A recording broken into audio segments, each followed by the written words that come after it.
Stepney's visit to Sir Topham Hatt's railway was coming to an end. "We shall miss you," said Sir Topham Hatt. Then he turned his attention to all the other engines. "My railway is very busy, and I'm pleased with you, but you need help. A diesel is all that's available. Please do your best to avoid any disturbances." "What does that mean?" whispered Duck. That means this diesel is difficult, snapped James. And he was.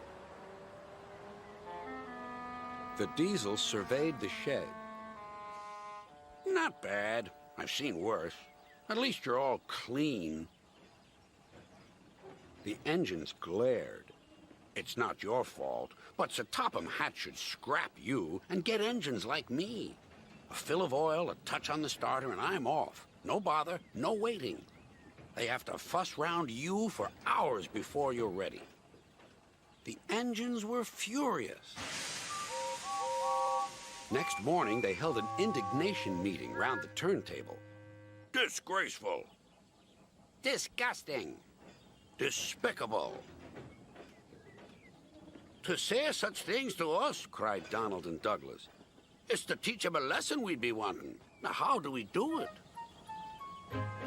Their chance came sooner than expected. The diesel was purring comfortably. An inspector watched a fitter making final adjustments. The wind tugged at the inspector's hat. The diesel was ready. "Look at me, Duck and Stepney. Now I'll show you something." He rolled proudly toward his coaches. Then it happened.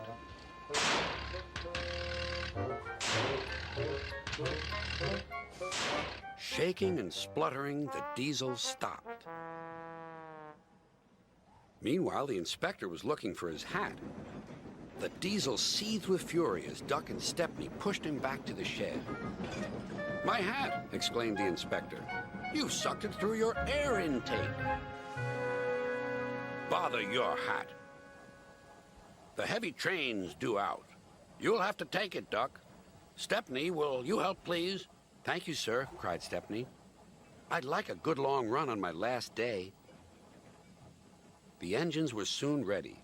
"Gordon will take over from halfway, so get the train to there. Good luck." "Don't worry," smiled Stepney. "We'll get there, and be early, too." The cavalcade moved carefully over the rails and out to the open line. "Now for a sprint," puffed Stepney. "I'm ready when you are," replied Duck. Soon they were whizzing through Edward Station. And next they charged at Gordon's Hill beyond.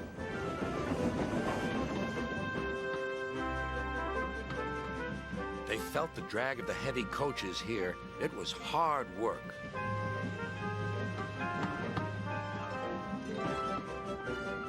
At last they were running smoothly along the line toward the big station.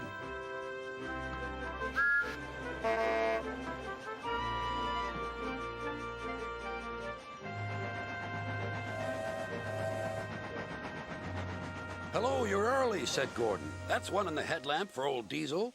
James says he's sick as boiler sludge and sulking in the shed. "Serves him right for saying we're out of date." And Gordon chortled away.